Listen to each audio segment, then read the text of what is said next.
Page 247 of The Unfolding is the story of Kari Hoffman. Devil, take your hands off of him. He is going to live and not die. And I'd hear the nurses say, he took a breath. And I'd say, yes, he took a breath in Jesus' name. And they're like, he got a heartbeat. And I'm like, yes, he got a heartbeat in Jesus' name. Landon, keep fighting. God's story has been unfolding. Since the beginning of time. He invites you to be a part of it. Another page in The Unfolding. Hi, this is Meredith Foster. On a cold day in April 2019, Kari Hoffman took her son Landon to meet a friend at the Mall of America. What happened that morning made national headlines. A parent's worst nightmare. A stranger grabbed 5-year-old Landon and threw him over the third-floor balcony. Landon fell about 40 feet, face down. In that moment, Kari knew the only one who could save her son was God. And as she flew down the escalator stairs to the first floor, she screamed at everyone she saw, pray, please pray. But Kari's story isn't just about tragedy. It's about the kind of faith that stands firm in the face of fear, the kind of prayer that refuses to back down, and the miracles that can unfold when we trust God in the middle of our hardest moments. As Kari shares her story, you're going to hear how she was prepared for this challenge and why she was able to have immediate clarity and unwavering faith. Landon would recover. He would walk again. He would live to tell the story of the miracle at the mall. So I grew up in a charismatic Christian church, and my dad was the lead counselor there, so we were there a lot. That was his job, and we sat in the front row. And they had a children's church, though, that we could go to, so that was really fun. In the children's church, I got to write the name tags when people came in. I was on the puppet team. I went to camps. It was just really fun. So I just grew up in that my whole life. And I think from doing those puppet skits and learning the different lessons I learned there at that children's church, I knew life lessons that I totally still use today. A lot of it is defeating the enemy and staying strong. And so we knew how to resist the devil when he came after you. And so I knew that at a very young age. What did that look like? What do you remember about what you learned as a kid, what that meant? I mean, there were like songs and skits, like, I command you, Satan, in the name of the Lord, to pick up your weapons and flee. And so, like, I just knew, like, you are a child of God. When Satan comes against you, he needs to flee in the name of Jesus. I knew that. And my dad prayed boldly like that all the time when we went to bed, just to protect us and keep us safe and ask, resist the devil anytime he came against us with thoughts, with things we didn't think we could do. He would tell us we can do it because Jesus is on our side and the devil has no place in this house. Did your faith remain a big part of your life, like growing up as a teenager and then into young adulthood? Yeah, I mean, there were struggles for sure. I was the middle child, so I have a younger brother and an older sister, and they were a lot more, I guess, calm than I was. I was kind of the wild child. Yeah, I always had this deep inside my heart, and all the way through, I guess in college, I just did normal college things that other people did and stuff, but always in my heart, I knew who I was, and I always prayed all the time. And anywhere I went, I was cautious of making sure that I prayed before I went because I wanted to be safe. You met your husband, obviously. Yeah, I met him in college. What was life and faith like for your family? Now, we're fast forwarding, I don't know how many years, but you've got a few kids now. Yep. Hayden and Haley are twins. They were born August 11th, 2011. It changed our whole world. We thought, I always wanted to be a mom. I went to school to be a teacher, and I was a teacher, but I knew as soon as I had my kids, I would quit. And so that was my job. I wanted to stay home and be a mom, and that's all I wanted to do. And it was really hard to have kids, too. I had to go through IVF, and that was a big, long experience, too. Also trusting God. It was a long journey of not being able to get pregnant. I said I wanted to not give up more than a year, and it was at least 2 years before still can't get pregnant. It was very hard. We started seeing fertility doctors, and I kept on. We went to Living Word, actually, and went up to the front and got prayed for. Bawling, just praying out to God. This is all I ever wanted to do was be a mom. Why can't I get pregnant? But went through the IVF process and just prayed that I would get pregnant. And I put in 2 embryos. I wanted to have 4 kids is what I was thinking, but you don't have any control when you're going through stuff like this. So I ended up getting 4 that I could implant. We put 2 of them in, and both of them survived, and they were Hayden and Haley, who I got. Wow. And it was just and 1 boy and 1 girl. And I was just so thankful and just so happy. And it was everything. That's all I wanted to do with my life, was be their mom. And it was everything I thought it was, except for they were twins. And my husband had just got a brand new job that he had to travel all the time. So he was hardly ever home.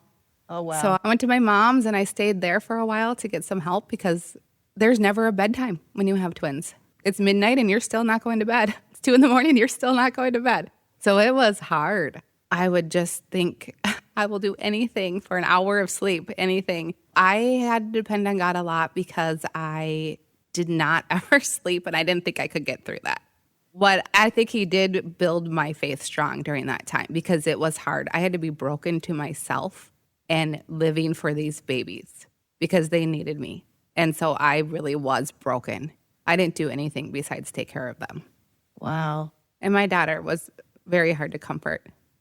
Later now is diagnosed with autism, but my son would latch on. I could comfort him, feed him, put him to bed. He's fine. And she would just cry and cry. So they were never sleeping at the same time. Wow. So it was hard, but I still had 2 embryos down the road, and I was making sure I was giving them a chance at life. They turned 2, and we were not ready to have another baby, but me and my husband, Braden, I just said, I need them all. We are not complete till I have them all. And so we went back and put another one in, and that one did not survive.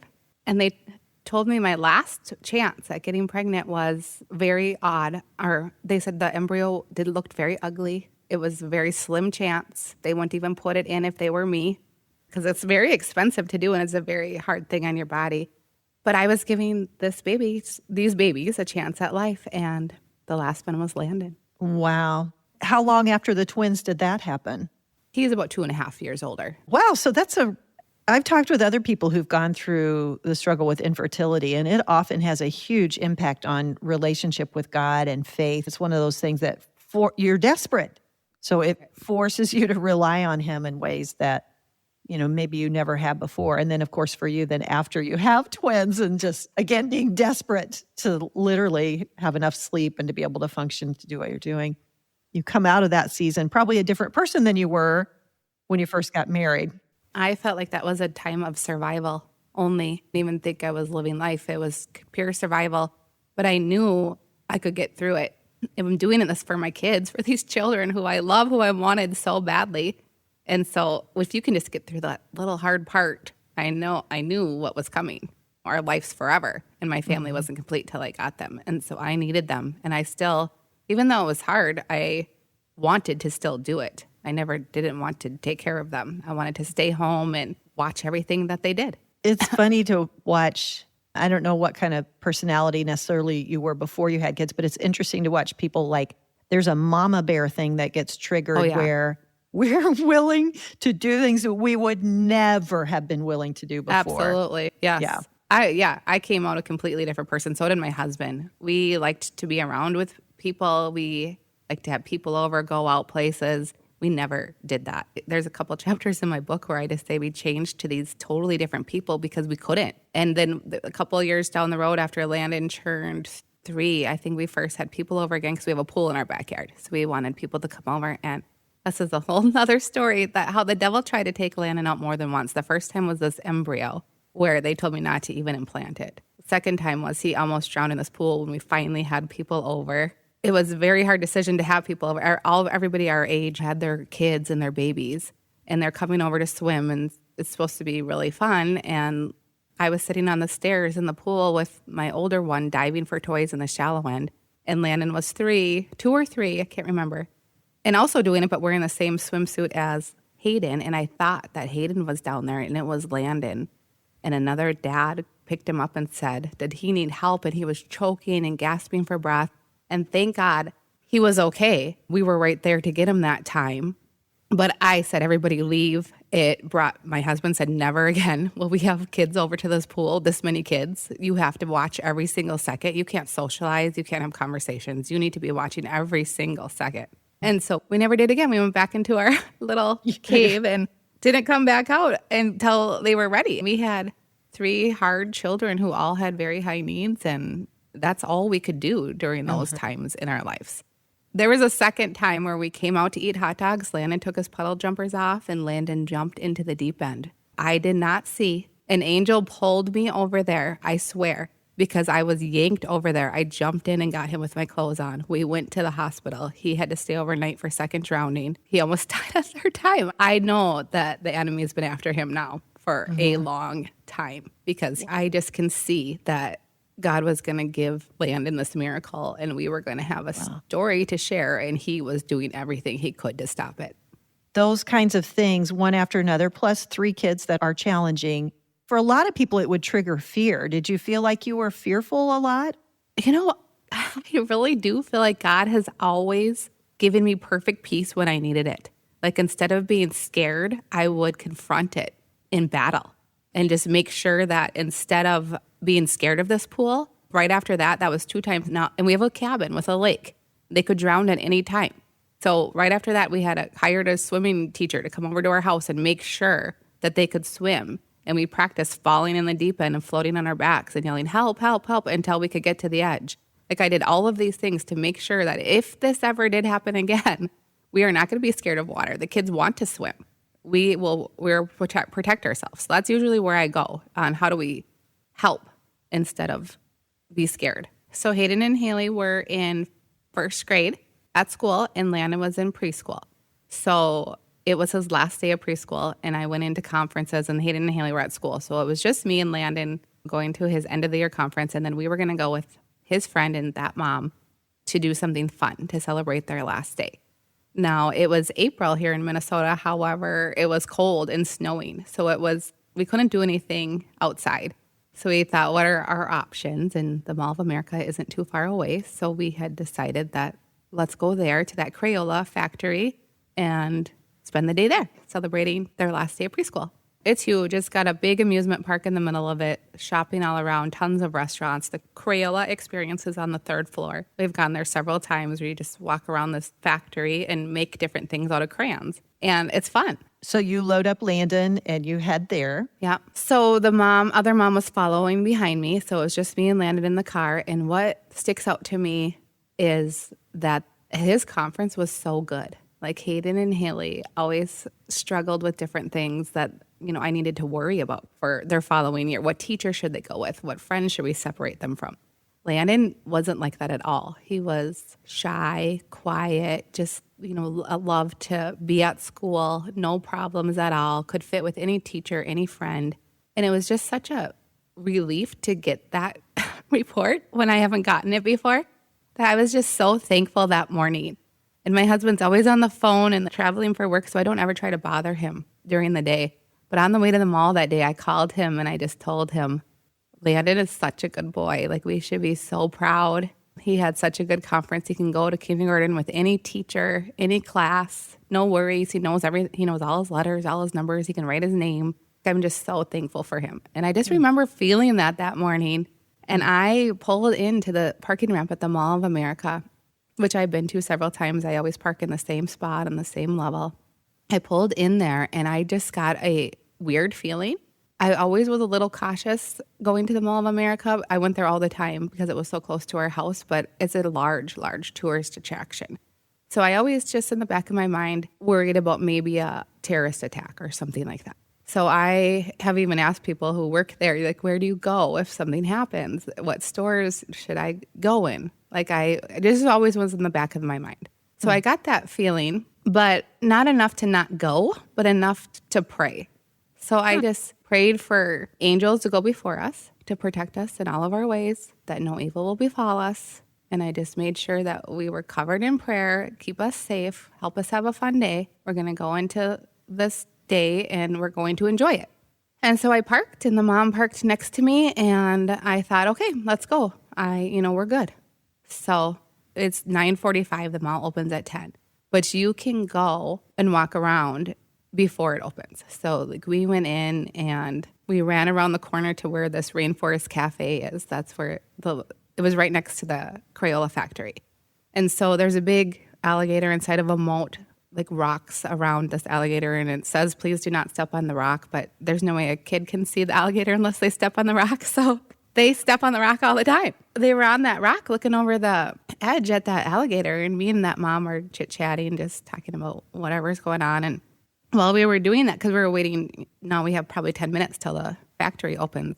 And nobody else was really around. Like I said, it was a snowy, weird day, and everybody was in school. It was just our kids that were ending preschool. So it wasn't busy. I don't remember seeing anybody really else around. But this man did come up in a short sleeve white t-shirt and jeans and leaned over the rocks with the boys and was whispering in their ears. And so I thought, he must work here because we all have winter coats on, and he's standing here in short sleeves, so he's probably going to turn on the alligator, is what my thought was. And so I said, excuse me, do you not want us to step on this rock? And he said, oh, no, you're fine. Whatever, smiled at me and said, no, you're fine. So I thought, okay. So I stepped back, and I was chit-chatting with the mom again, and he kept leaning over even further and whispering. And I thought, what the heck is he saying? So I said, are you going to do work here? Are you going to turn on the alligator? And he looked at me and smiled.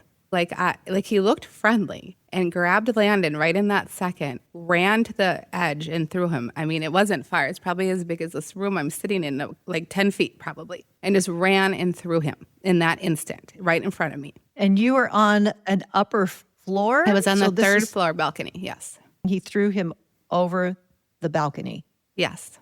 Oh my gosh. Would you remember what went through your mind? Yeah, I remember exactly. I did not care about that man. I saw him fall, and he fell after he threw Landon. He fell on the ground, and his shoes were like trying to get up. Like his thrusting Landon made him fall. So I saw him fall, but I knew I had been there so many times. I knew where to run to get to the escalator to get down to Landon. So I just wanted to get down to Landon. And also, because I had that warning to pray, I felt like this was an attack of the devil. That is exactly what I felt that instant. So as soon as he grabbed Landon, I said, take your hands off of him in Jesus' name. And I ran down those escalators yelling, somebody threw my baby. Somebody threw my baby. Oh my goodness, Kari, I can't even imagine. It would be such a shocking thing to happen. I don't even know that your brain could necessarily process it in that moment. But obviously you're just trying to get to your son as fast as you can. I raced down three escalator stairs. I flew down yelling, somebody threw my baby. And what is another piece of this puzzle or miracle is two children's Minneapolis nurses were on the second level balcony waiting for a store to open and saw this happen and were behind me. I got down there before them like a few seconds, and there was one woman standing there, and I couldn't find Landon. I said, where is he? And she pointed, and I ran to him, and I picked him up, and then she yelled, put him down. You have to put him down.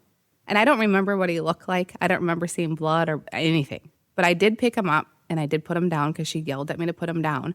And right behind me were these two children's nurses who immediately started CPR. And they work in the cardiac unit at Children's Minneapolis, and their job is to save lives every day. And so they immediately started working on him. And the other lady who pointed me towards him was also a nurse, and she was keeping me away from them working because I just want to go get him and I can't go get him. So I was yelling, everybody pray, everybody just pray. And then she just kept grabbing my shoulders and taking me away. And I looked up, and there's 3 levels, a balcony of people just staring. And I looked up there and I yelled, can you pray? Everybody pray, please pray. And one man on the second level locked eyes with me and just told me he's got me. Like, I don't know if he was a real person. I honestly today still feel like he's an angel. I never did find him again, but he locked eyes with me, and I felt like, okay, somebody's praying. And then I just kept praying, and the praying as in, devil, take your hands off of him. He is going to live and not die. And then I'd hear the nurses say, he took a breath. And I'd say, yes, he took a breath in Jesus' name. And they're like, he got a heartbeat. And I'm like, yes, he got a heartbeat in Jesus' name. Landon, keep fighting, keep fighting. Everybody pray. And they did. And they did. And then the stretcher came, and they put him up there, and we were running down the hallway, and people were staring again. And I'm like, pray, please pray. Everybody just pray. He took a breath. He has a heartbeat. Everybody pray. And we ran down the hall, and they put him in the ambulance, and I got in with him, and they said, you have to get out because we need room to work on him. So I got out, and right when I did, he opened his eyes and looked at me, and then he shut them. And then they shut the doors, and I went in the police car behind. Kari's worst nightmare had just played out before her eyes, but in the midst of the shock, she had clarity. She was laser focused on praying and asking others to pray, asking God to work a miracle for her son. I tried to call my husband. He didn't answer. I tried to call my mom. She did answer. And I said, get to Children's Hospital, somebody through Landon. And she said, what? I said, go to Children's Hospital, somebody through Landon. And she said, what again? And I couldn't handle it, so I just hung up. Oh my gosh. We get to the hospital and you come out of the ambulance and right away they go into this life-saving big room that's just like wide and open. I learned this later the day we left that one of the nurses told me that all the doctors that needed to be there to work on him were there. There's about 5 of them that we needed: brain doctor, bone doctor, emergency doctor, all these different people. She said normally we call them in and it takes them a little bit to get there, and they were all standing there waiting for Landon. They got the call and they were in-house and they were there. We came in on that stretcher, and I have never been through something like this, so I didn't know if I could go or not go, but they let me go, so I went. So I went in this room, and they start working on him. Every doctor starts just working on him, yelling out what they're doing. I couldn't see, so I stood on a chair, and I started praying. Heavenly Father, be in this room, be with these doctors, repair him. We are not leaving this hospital with any injuries. He is going to be fine. I don't even know, just yelling things like that. And one of the doctors said, everybody quiet. What is his blood pressure? And I stood on the chair and I yelled really loud, it's perfect. And ever since then, that was the word of our whole hospital stay. I claimed his body perfect. It was perfect. And that's what it was. And we weren't going to take anything else. And then she said, if you don't need to be speaking, please don't speak. Because everybody was just yelling different things that they need. But I considered myself need to be speaking, and I kept praying, and they let me. And I wasn't doing it annoying, and I wasn't in their way, but they let me do that. And I am not a bold person in prayer. I don't like to pray out loud. I had never really done it before. It just came. It never stopped. It was just flowing. So that's how I knew it wasn't me. It was God right away, just using me to do what I needed to do, which was battle for Landon to be alive and stay alive. They got him stable, and they were going to wheel him across the hall to the MRI. And so they wheel him across the hall, and I see my mom and dad and brother running down the hallway, and we all just grabbed each other and fell to the floor crying. And when we did that, I yelled, I forgive the man who did this to him. The reason I did that is, again, I grew up in a church where I knew the truths, and I needed Landon to fight, and I needed that man to be erased from my body. Like, this wasn't him. He didn't know us. I didn't believe he wanted to hurt us. This was Satan, and I was rebuking him. And so I forgive him because I don't want to think about him again. I don't want to know anything about him. God can take care of him. He will deal with it. Right now, I'm removing him. So I forgive him, take him, Jesus. I am now focusing on Landon. And that's what I did. I was not going to let Landon die. And so I was going to do everything that I knew that was true. And I knew if I held any anger or hatred in my body, that God couldn't use me. And I needed him to use me. So I erased it. Landon comes out of this MRI room, and they're running really fast down the hall. And I said, stop. I need to give him kisses. And I ran down the hall, and I kissed him all over. And I just thanked Jesus that he was there. And the doctor said, stop for mom and grandma kisses. This is very important. The doctors all understood what we were doing, and we were all on one team. It was amazing. So then they bring us up to a room where Landon's now having not life-saving surgery anymore. Now he's having all the surgeries that he needs to be able to be intubated. When did you become aware of what his injuries were, and what were they? Yeah, so we didn't know until we went into this room. And so when he went into that life-saving room, they removed his spleen. They set his bones. They brought him into the MRI just to see, what happened right now. And then they brought him to a long-term, lots of surgeries. Let's figure out what he actually has injured here.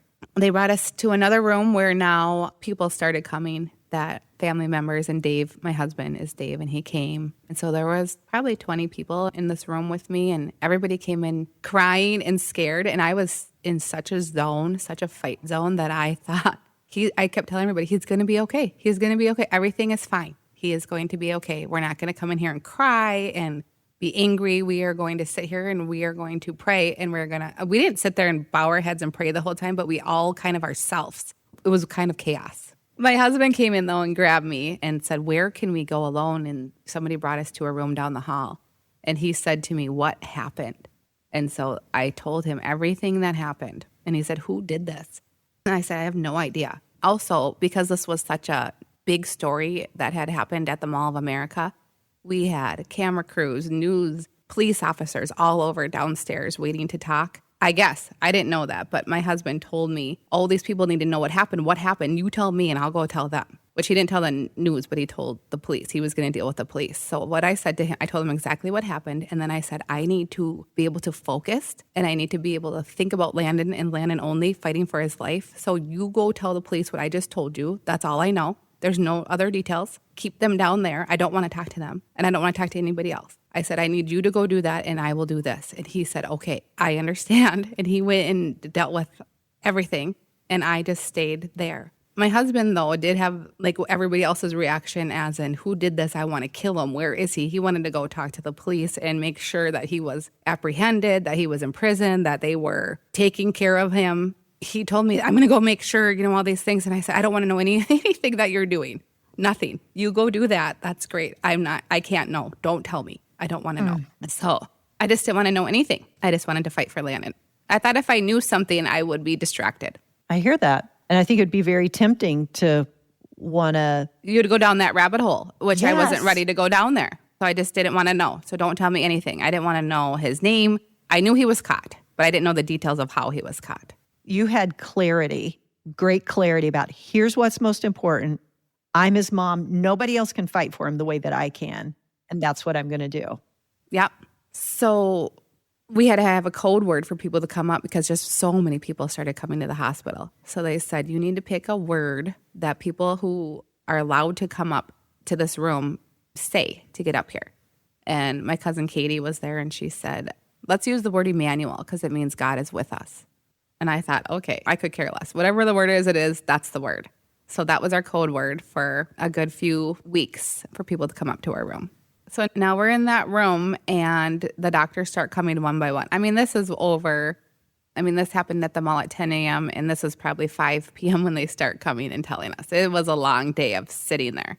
They came in one by one. At first it was the brain doctor and he goes first and he says, right now, everything looks okay. His brain looks like it's stable. He injured his frontal lobe. So he fell face first. So he injured his arms, his elbows. His nose was smushed into his face and he bumped his head and has a big scar here, real hard.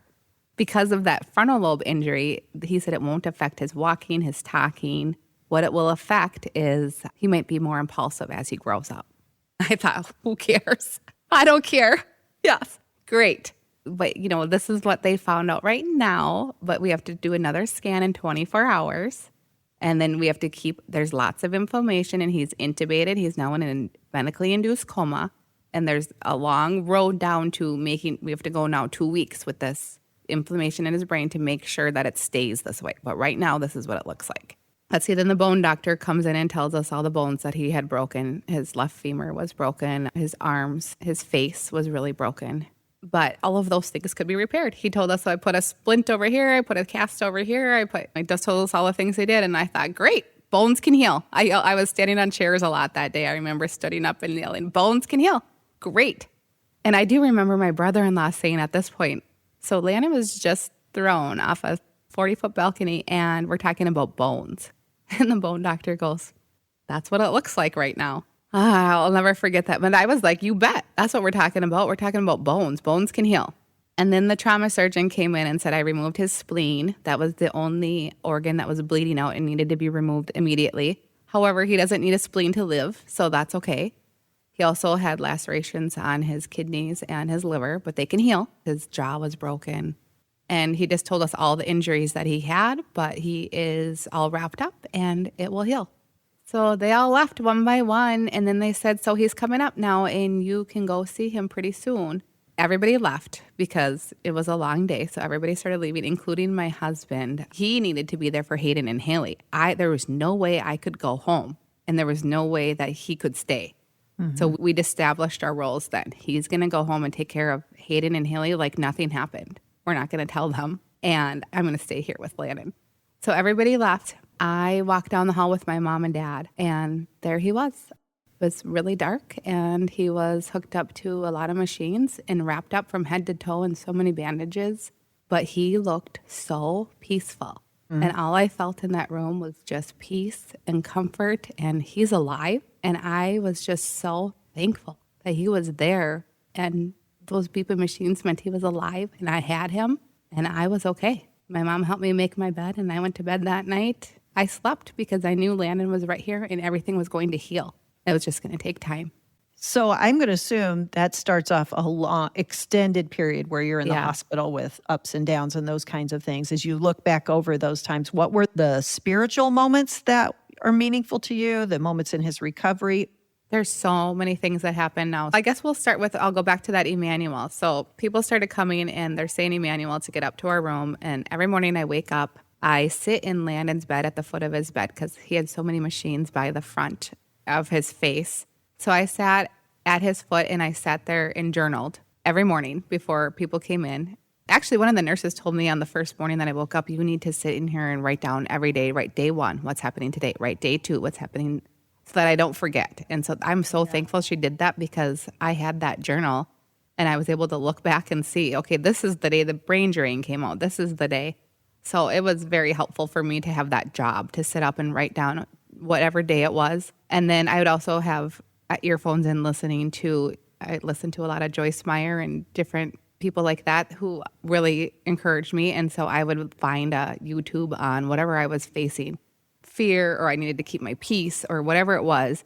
I'd listen to that and then I would journal. And that's what I did every morning for a couple weeks. My sister had texted me, the name of the man who threw Landon is Emmanuel. Oh. And that is the name, that is the word we are using to get to your room. And I remember sitting there in the bed and just crying because I don't want to say his name to come up to our room. That was my initial thought. And a nurse came in and she said, what's wrong? And I told her and she goes, well, we have to change that. So we changed it to perfect. Perfect became the word. And anytime since that first day the doctors came in to give the report, I would say, yep, it's all of those things are true except for he's perfect, right? And then they would always say, yep, he's perfect. They always ended report with perfect. When your sister told you that was the man's name, what made you cry about that cry? Well, I didn't want to know anything, for one. I told everybody to tell me nothing. I know it was all over the news. There were stories every day on. I didn't want to know anything happening in the news. And so I said, please don't tell me. I had 5 people that I texted, 2 cousins, a best friend, a mom, and then Dave's mom. And I said, don't tell me anything that's happening out there because I'm going to stay in here. Unless you think I need to know it, then you can tell me. They said, we probably shouldn't be saying that name to come up there. Let's change it. So that's why they told me. But 6 years later, when I wrote the book, Miracle at the Mall, that's when it connected the dots that guess what? God's fingerprints were in the story the whole time. The name of the man who threw Landon is God is with us. That is amazing. That is a miracle. And I didn't even connect the dots until I started writing it all out. I initially was angry and now I'm just like in awe. So when he gets extubated 11 days later, it was not pretty. It was hard because they want him to fight like a baby fights to breathe when they first get born. Like they want them to fight for their breath.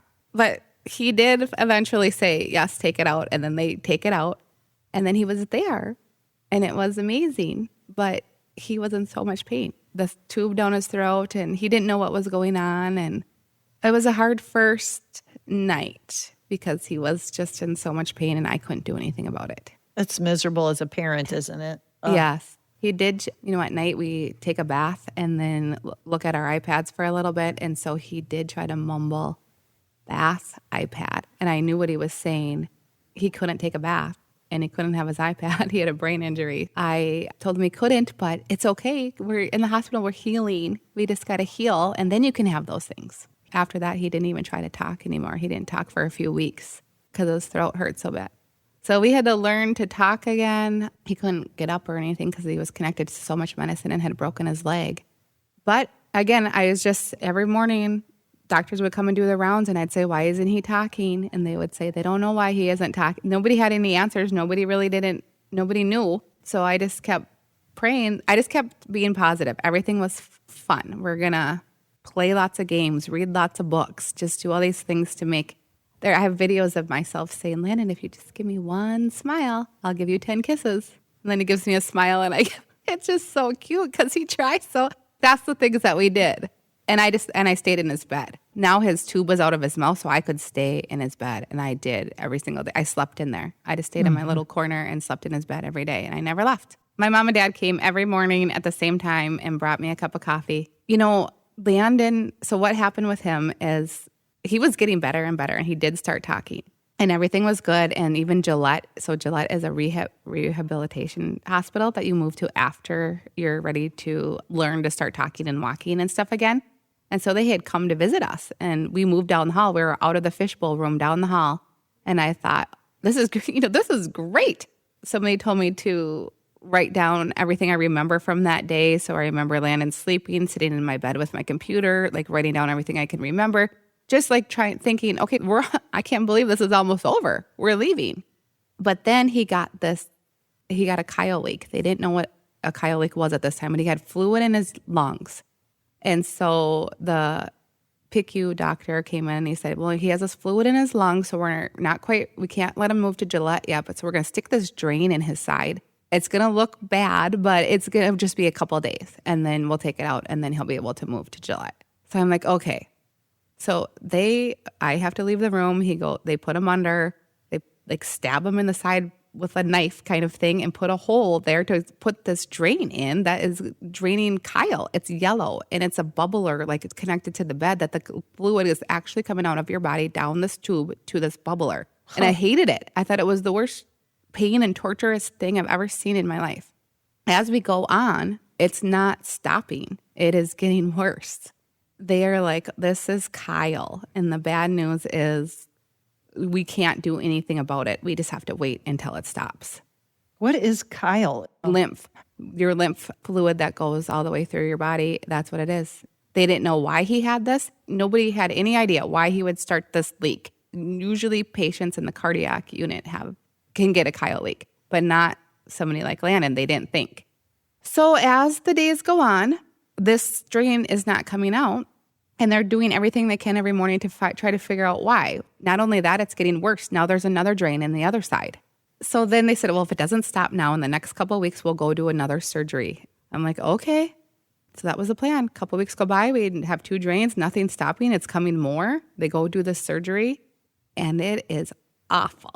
So then I'm sitting in this waiting room, waiting for him to come out from this horrible surgery that we don't know if it's going to stop the leak either. We're just hoping that his body will respond and repair it. So we're sitting in this room just praying, and I'm so sad he's having surgery again, and I'm just asking God to just stop it. Just stop this leak. We need to go home. And my dad was praying, and we were all just sitting there praying. We weren't in there talking about anything besides just, we were silent and praying. Yes. And he comes out of the surgery, and I said, just make sure, please don't let him be intubated when he comes out. I need him back. Oh, yes, we'll make sure he will be fine. He comes out and he's intubated. And I said, I cried. I lost it. What is going on? And they said he was in so much pain that he was taking such little breaths that we have to keep him intubated just for the ultimate pain control. That's when I learned. And I thought, okay, so now it was a good 3 days of him intubated again, where I just sat on the couch, and I never turned on the TV. This is when I wouldn't let people come visit me. I only wanted my mom, and that was it. And just listened to podcasts and people that I needed encouragement from whatever I was fighting and battling. And that's what I did every day and all day, and journaled and just stayed with Landon until I got him back. And then I got him back again, and it was all over again, not talking, in so much pain. And they finally comes back out of that it did not work. His body did not respond. The leak is back. Still got 2 drains in. Nobody knows why. There's no answers. So now he only has an IV. He has a tube down his nose. He's got a IV nutrition, a broken leg, all these things. He's just so in so much pain. But I just kept making every day so fun. Every time that he was awake, we did something fun. And they let us like walk down the hallway with a whole bunch of machines. It was really hard to do, but we would all carry everything and go down the hallway and see Curious George down the hallway or whatever. We could even go to the gift shop. We went down to the gift shop and bought a toy and stuff like that, then back to the room. And we just did everything to make it fun. This is fun. And Landon, I don't think he started asking me what was wrong until maybe after this surgery. He said, why can't we go home? What happened to me? And I just told him that he had fallen at the Mall of America. He had fallen and all his bones broke and we can't go home till they're healed. And so when they're healed, we can go. And so that's what he thought. So then the people started coming to do, when you're in the hospital, they come and do therapies. So they come and help him how to talk again and help him kick his leg and different things like that. So his leg is now 6 weeks, so his femur is healed. We went down for an x-ray for that. It's completely healed. We can take off that spica cast. Yay. But then he starts to stand up. They let him start standing up with holding a walker. And I was down at therapy one day with my mom and Landon learning to stand. And I got a phone call that we better hurry up and get back to our room. I thought, okay, we hurry up and get back to our room. And they have an x-ray up of Landon's leg. And I'm like, what is going on? It broke again. His leg had broken again. He was just so fragile. And he was on so much pain meds he didn't know. And I thought, now we have to be in bed for another 6 to 8 weeks. Like this, how? I was just feeling defeated, torture. We can't take a bath. Now we really can't take a bath. I thought, how can we have all these tubes and another broken leg? And so the doctor said to me, okay, here's our two choices. We can put in a external fixator, which means drill 3 screws through his leg to his bone to hold it in place. Or we can put a cast from his foot all the way up to his chest, a whole hard cast. And I'm thinking, okay, I guess I'll go with the 3 screws through his leg. When you're feeling that defeated, feeling that discouraged, what'd you do? I had a doctor come in that actually went to the church I went to, and he said to me, you can't maintain this warrior status forever. And I looked at him and I said, watch me. And I'll never forget it. He was like, I would throw in the towel. That's what it was sounding like to me. So that just made me fight harder. I just kept thinking the whole time, God didn't give me this miracle and give me Landon back to take him away. This is a trial that I have to go through for whatever reason. I don't understand right now. So he broke his leg again. I'm defeated, but we're okay. Everything's still okay. We're still going to figure this out, and I'm still ready to fight. All the doctors come in, and they are changing these Kyle leak tubes, which are so annoying. It's just getting worse and worse, not better and better. And I have churches and people praying all over the world for this leak to stop. I had my pastor from church come and pray over him, another pastor come and pray over him. We were just doing everything we can to get this leak to stop. It's not stopping. Why isn't it stopping? There's got to be answers. So I was just sitting in his bed one night thinking, they keep telling me they don't know how to stop this Kyle leak. Well, who does? Somebody must specialize in Kyle leaks. And so I started looking up who specializes in Kyle leaks. Well, it was a hospital, New York or something. And I thought, okay, we got to go there. So the next morning I said, we're flying here. They specialize in Kyle leaks. We can't get it to stop here. That's what we're doing. And they said, well, we do have a guy here who was from that hospital who he can do an ink study. And so, okay, that was our next plan of action. And I thought, okay, we have this guy. Where are we using him? So that pushed us there. Just kept trying to figure out what we're going to do next. So we went to the cath lab. I had my mom and dad and my husband there with us. Somebody from my church sent me this song that she wrote with a guitar, Miracle Boy. And I put an earplug in and I gave it to my husband. And we sat there during that whole ink study, listening to it, just bawling, just praying that this is the answer. They're going to spray it and it's going to stop. And he comes out and husband said, well, how do you think you did? Give me a percentage on if you think you stopped this leak. And he said, well, I'm pretty confident I found the leak and I stopped it, but we don't know what that means because it's going to move. So, yep, they stopped it. That's right. And now it moved to the stomach. So here's my lowest low. He's in so much pain. He can't talk, walk. I'm defeated. I don't know what else to do. How long had he been in the hospital? I think we're about 2.5 months, maybe going on 3. The doctor comes in and says, this one's leaking all over the bed. I have to put him out and put a new one in. I'm like, fine. He's on ketamine. It's just so awful to see your baby there, but out. So he's like unaware what's happening. They stab him. I see the whole thing in front of me and out pours green fluid. And I think, green? It's always been yellow. Why is it green? And And he gets on his walkie-talkie and he yells, come to our x-ray, come to Landon's room, whatever. They come give him an x-ray and they're like, we need to go to surgery right away. Go down to the operating room down in the basement. I mean, it's nighttime. They give him emergency surgery. What had happened was when he stabbed him in the side, he's so little, he's 5 years old, there was nowhere else to stab him. He hit his stomach and it was stomach bile. They were like, it's so good because we hit his stomach. If we would have hit his intestine, he would have died because you can't get that fluid in your body and live. But it was his stomach, so don't worry. We repaired the hole and he'll be okay. Okay, now he's intubated again because he's in so much pain. That was my lowest low. I was mad. I was mad that was an accident that the doctor did. But they're just people and they're just trying to help. But that was my worst low because he was cut open for the 3rd time on his stomach and it had this horrible wound and he was in so much pain.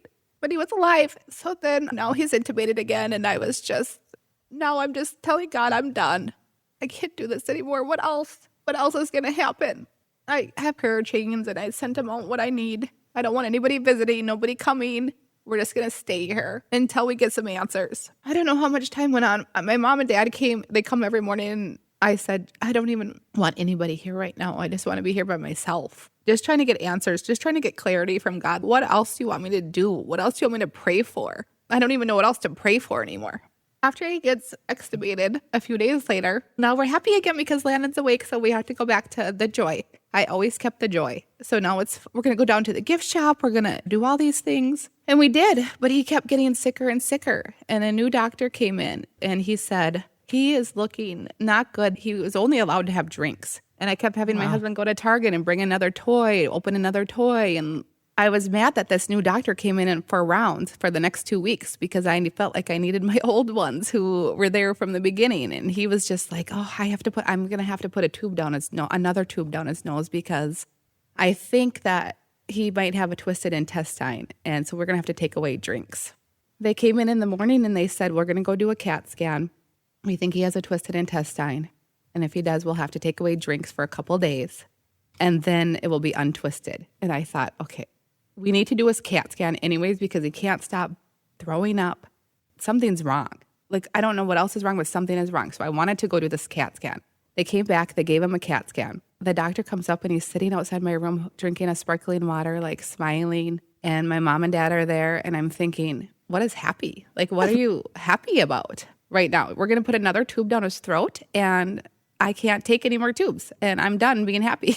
I was at my wit's end. And my husband comes and I said, I don't want to hear what he has to say. I don't want to hear him say that he has a twisted intestine. They're going to take away drinks because I don't think I can get through that. So you can go listen to that. I'm going to leave. And so my husband gets in there and tells the doctor, come in the hallway. I want the report in the hallway. And he's like, nope, I need to do it in here right at Landon's bed. I need everybody to hear. And my husband said, no, out in the hallway. And he's like, no, I need to do it right here. I run out of the room, down the hallway. I don't want to hear. I'm not going to hear it. I run down there crying, sit at the end of the hallway. There's nowhere to go. So I just sat at the window at the end of the hallway in a ball just crying. His nurse chases me and says, you need to listen to his report. He just found the Kyle Lake answer. And I said, what? And she said, the leak is going to stop. And I said, what? They saw in the CAT scan that his vena cava had ripped off from his heart. It was hanging on by a tiny thread. As he was in bed, the inflammation was holding that vein in place. The reason we broke that leg the second time was because Landon could not be up walking around. Because if he would have, it would have gotten worse. He could have died. He needed to stay in bed and let his body hold that in place. The inflammation held it there, it reattached, but as it reattached, it closed tighter and tighter to the size of a pinhole. And that's where the leak was coming from. His body was finding different pathways to his heart. And the leak was telling us something's wrong in the heart, something's wrong in the heart. But they didn't know that. They said you can't injure that and be alive, so they never thought to look there. Oh my gosh. Did the vena cava tear happen in the fall? It happened from their initial fall, but because they didn't know it. They didn't know because of so much inflammation in there. It was Friday night. They called all the heart doctors back. They went and placed a 10-millimeter stent, an adult-sized stent in his heart. Blood came rushing back to his heart. That was the answer. Every leak stopped. A couple weeks later, we went to Gillette. That was the answer. This doctor knew he had the answer. He went home every night looking for, why does he have these veins all over? Why does his face look like that? Why is he getting sicker? He figured it out, but I didn't know that. Wow. And I had to apologize to him and tell him I'm so sorry. And he came in and said that night after we were going to bed, he said, I just want to see Landon bouncing a grandchild on his knee when he grows old. And I know you want the same thing. And I said, I'm so sorry. I was so mean to you. So let me just make sure I understand this. The vena cava had been torn since the accident. They didn't know that because of the inflammation. Had he not re-broken his leg, if he'd been up around, walking around, it would have torn and he could have died. Yes. There's so many miracles. And you, of course, had no idea. All that time, you're like, God, what's going on? I'm desperate. It seems torturous to me, and yet it's the hand of God.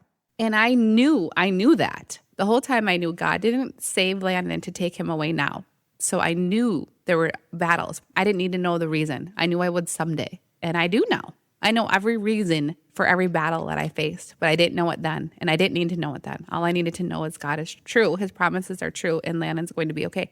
And the whole time I kept saying, we're walking out of here without a wheelchair. We're not going home on anything. Yeah. So after they figured out the vena cava and then did his recovery begin to take off? Then we got to go to Gillette. I mean, he still had 2 more weeks, I think, or maybe it was 1 more week in that cast because you have to wait 6 to 8 weeks until the bone's fully healed to start walking again. So when we went to Gillette, he got a standing wheelchair, which was kind of fun. When you're over at Gillette, you're not fighting for your life anymore. So you are just getting rehabilitated. So he was just learning, to do all the things back to life again because after being in a bed for 4 months. And so he had a standing wheelchair for, I think, a week. And then we stayed 1 more week to learn to walk, which was also really hard. His leg was shorter than the other one. After you break your femur, they will eventually balance out, they said, when you start walking. But again, all of those things can be healed. So that's all I cared about. What day was the accident? April 12th, 2019. When did he finally come home? August 24th, I believe. Yeah. 4 months. And it's still miraculous. I know. What's Landon like today? He was impulsive, like they said. Very, very impulsive. I had to grieve the old Landon and learn to love the new one because he was loud and wild and different. And it was sad and it was hard. I had to reteach him to be obedient again. And it was hard. And he had so much attention. And then all of a sudden he didn't. And it took a long time to get him back to who he is. But 60, now I do feel like he's finally there. Now he loves life. He knows that God saved him and he's the boy that God used for this miracle to show the world. He knows it and he loves it. He tells everybody about it. He hopes that everybody chooses God and not the devil. He's happy to be here and he plays sports. There's nothing wrong with him. Nothing at all. He's on a hockey team, a traveling baseball team, and nobody can believe it when they see him that that's really him. What about for you? That's a traumatic experience. I had the strong foundation of how I grew up, and so I always had the faith, but I didn't know that I had access the way that I did until I needed it. As soon as I needed it, it flowed, and he kept me in perfect peace the whole time. I was never worried. I was never scared. I never thought Landon was going to die, not once. I knew that he was going to be okay, and now those roots are just deeper and deeper, and that's why I'm talking today. I hate public speaking. I don't like to write. I am not an author. And I know that he's using me to do this and he's doing it because myself would never do this. So I know that it's him. So that's why I keep doing it. And you ended up writing a book. How did that come about? I knew that I wanted to right away because of all those miracles that I have just told you about. However, there were more things that kept on happening as the years went on. And I kept thinking, I have to write this all down. For myself, I need this all in order. What happened from when I was a kid? I need this all written down on how the enemy came after us and we refused to allow him into our lives and rebuke him. And over and over and over again. And then all the miracles that happened along the way. And then who he is today, I needed it all written out. And all the people who prayed all over the world and all the wonderful things that people we've gotten to meet and things we've gotten to do, I just wanted everybody to see their prayers work and how thankful we are for them. Kari's story is a good reminder that even in the most overwhelming, impossible situations, we can hold on to faith. Kari never wavered. Through every setback, every complication, every long day in the hospital, she believed God would bring healing. I asked her about some of the resources that helped her stand strong in her faith when things got tough. She mentioned a few worship songs that she had on repeat, like Raise a Hallelujah by Bethel Worship, Confidence by Sanctus Real. And the only song her husband listened to, Kari said he'd put his earbuds in and walk the halls of the hospital day after day after day, over and over. It was a song called Do It Again by Elevation Worship. She said she'd pull up devotions, podcasts, or teachers on YouTube anytime she started to lose faith, and that's what helped her stay in the fight. If you want to hear more about Kari's journey, all the details we couldn't cover today, check out her book. It's called Miracle at the Mall. I've got a link to that along with Kari's Facebook and Instagram in the show notes. Thank you so much, Kari, for sharing your story. And there's one more part of Kari's story that I don't want you to miss. At the very end of this episode, you'll hear Kari tell about something that happened when she was just 11 years old. It was an experience that made headlines at the time, and it laid the foundation for her to trust God in life or death situations. You don't want to miss that. There are a lot of great shows on the Faith Podcast Network, like Behind Our Smiles, a podcast to encourage your marriage, hosted by Joe and Tara Buchanan. This week, they released their 200th episode. Check it out. In fact, maybe go back to the very first episode and begin listening there. That's what Jillian did. And she wrote to Joe and Tara and said, I thought my marriage was going to end up in the D word because of some past traumas in my and my husband's lives. But thanks to you and guests that have been on your podcast giving great advice, we are as happy as ever. You two are amazing.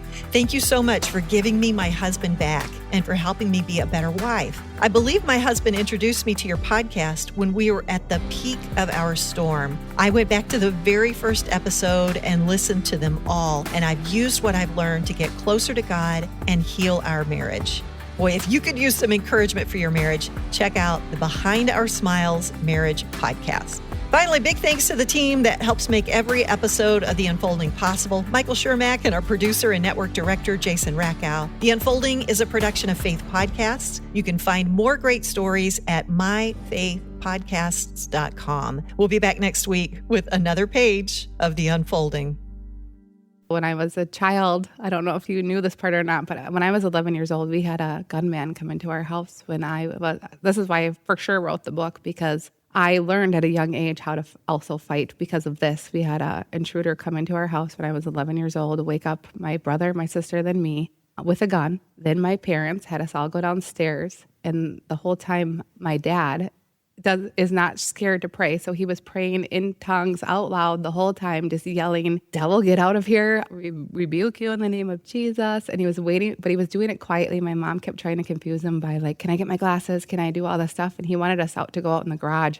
His plan was to tie us all up and take my mom to cash machines to get money. But my dad kept waiting for this right opportunity, praying and waiting for the right opportunity to grab the gun and get the guy. And we get out in the garage and the guy waved the gun, looking for the keys to the car, like kind of waved the gun up in the air. And my dad grabbed it and punched him and got him to the ground and held him there until the police came. And my mom kept trying to get the gun out of his hand, and he bit my mom's leg. And he kept saying, I give up, I give up, I give up. And my dad said, well, if you give up, then let the gun go. And he wouldn't let the gun go. The gun went off.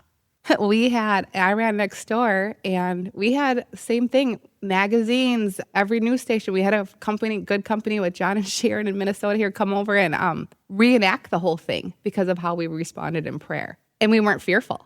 We weren't fearful the whole time, and we still aren't. We all have alarm systems now, and we're like aware of what's around and make sure you shut your garage because our garage was open. But we were not fearful because God always wins. Goodness. There's too many pieces I had to write down. It's not just the miracle at the mall, but it's really about a whole lifetime of praying, of faith, and trusting God.